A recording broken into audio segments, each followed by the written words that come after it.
يجي واحد للإمام الصادق يقول: يا ابن رسول الله، آية عما يتساءلون عن النبأ العظيم الذي هم فيه مختلفون، من هو النبأ العظيم؟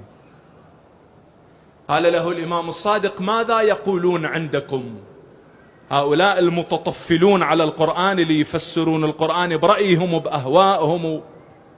قال: يقولون النبأ العظيم يوم القيامة. شوف الاستدلال، شوف آل البيت حتى تعرف النعمة، نعمة آل البيت. فقال له الإمام الصادق: عجيب، النبأ العظيم يوم القيامة، مو الآية تقول الذي هم فيه مختلفون؟ أو يختلف مسلم مع مسلم على يوم القيامة؟ مو الآية تقول عما يتساءلون عن النبأ العظيم الذي هم فيه مختلفون؟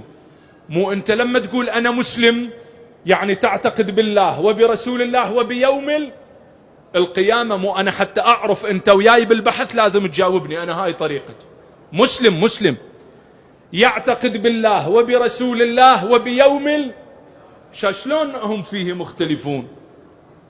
هذا السائل قال لي: يا ابن رسول الله، والله صحيح، والله صحيح الذي هم فيه مختلفون، شلون النبأ العظيم يوم القيامة؟ قال لي: يا ابن رسول الله، إذن ما هو النبأ العظيم؟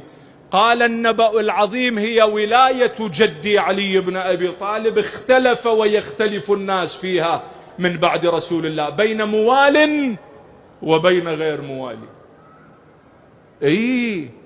مو أنت إذا تروح لأهل البيت تروح للنبع الصافي،